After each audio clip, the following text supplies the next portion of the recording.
আসসালামু আলাইকুম এভরিওয়ান। আজকে আপনাদের সাথে খুবই মজাদার সুজির রসবড়ার রেসিপি শেয়ার করব। আপনারা চাইলে এটাকে সুজির মালাই চপও বলতে পারেন। তবে যে নামে ডাকেন না কেন, এটি খেতে কিন্তু অসম্ভব মজার।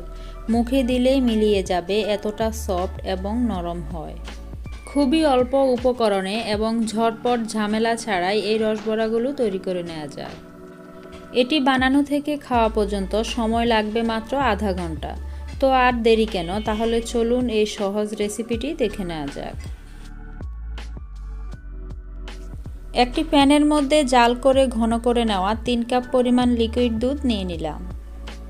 আপনারা চাইলে এখানে লিকুইড দুধের পরিবর্তে পাউডার দুধটাও ব্যবহার করতে পারেন।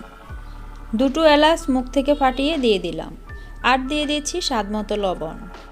খেজুরের গুড় দিয়ে দিচ্ছি হাফ কাপ পরিমাণ। আপনারা চাইলে এখানে গুড়ের পরিবর্তে চিনিটাও ব্যবহার করতে পারেন, তবে মিষ্টিটা আপনারা আপনাদের টেস্ট অনুযায়ী বাড়িয়ে বা কমিয়ে দিয়ে দিবেন। গুড়টা গলে ভালো করে দুধটা ফুটে আসা পর্যন্ত অপেক্ষা করছি। বেশিক্ষণ জাল করে গাঢ় করার দরকার নেই। সুজির রসবড়ার ক্ষেত্রে এই রসটা কিন্তু বেশি গাঢ় করা যাবে না। এই রসটা যদি গাঢ় করা হয় তাহলে সুজির বড়াগুলোর ভিতরে রস ডুববে না। যারা মিষ্টি জাতীয় খাবারে লবণ পছন্দ করেন না, তারা চাইলে লবণটা বাদ দিতে পারেন। 5 মিনিট জাল করার পর দুধটা চুলা থেকে নামিয়ে ঢাকনা দিয়ে এক সাইডে রেখে দিচ্ছি। নর্মাল তাপমাত্রায় থাকা 2টা ডিম ভেঙে নিয়ে নিচ্ছি। দিয়ে দিচ্ছি সামান্য একটু লবণ। ডিমের ব্যাড স্মেল দূর করার জন্য এখানে 7-8 ফোঁটা ভ্যানিলা ফুড ফ্লেভার দিয়ে দিচ্ছি। আপনারা চাইলে এলাচ গুঁড়াটাও দিয়ে দিতে পারেন।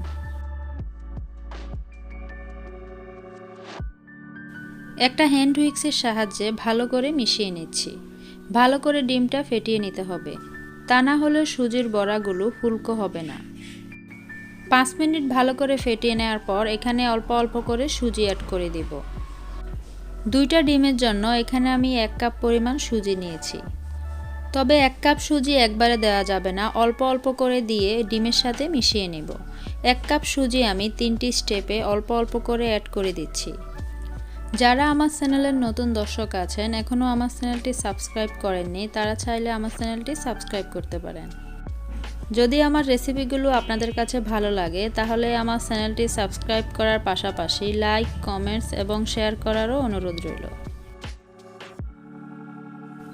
অল্প অল্প করে সুজিটা দিয়ে মেশাতে মেশাতে আরেক পাশে আপনারা চুলার মধ্যে তেল গরম করতে দিয়ে দিবেন, কারণ এই সুজিটা রেস্টে রাখার কোনো প্রয়োজন নেই, সাথে সাথে ভেজে নিতে হবে।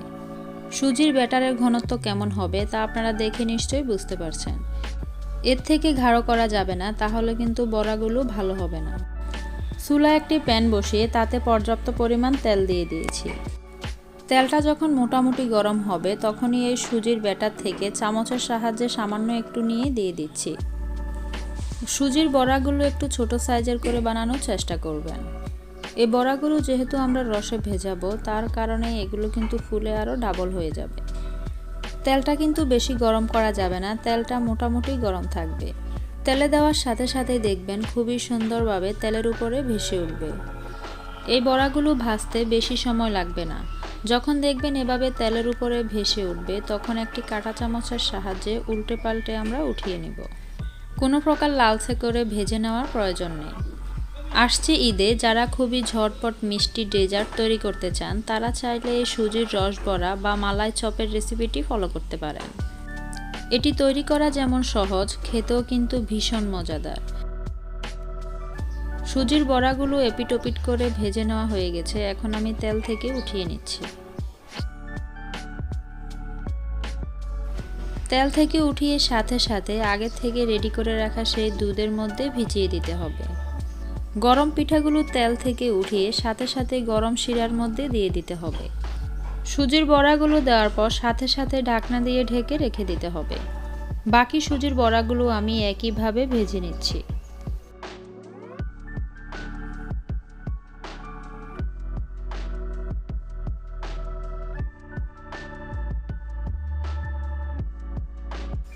একটি চামচের সাহায্যে নেড়ে ছেড়ে একটু মিশিয়ে দিচ্ছি, যাতে ভালোভাবে রসটা টানতে পারে। এখন ঢাকনা দিয়ে ঢেকে রেখে দিচ্ছি 20 মিনিট। এই 20 মিনিটের ভিতরে পিঠাগুলো ফুলে ডাবল হয়ে যাবে। 20 মিনিট পর দেখাচ্ছি আপনাদেরকে পিঠাগুলো ফুলে কতটা ডাবল হয়ে গিয়েছে। আপনারা দেখে নিশ্চয়ই বুঝতে পারছেন সুজির বড়াগুলো কতটা রস টেনে নিয়েছে। উপরের অংশ যেন ড্রাই না থাকে সেজন্য আপনারা চাইলে একটি চামচের সাহায্যে এভাবে উল্টে পাল্টে দিতে পারেন।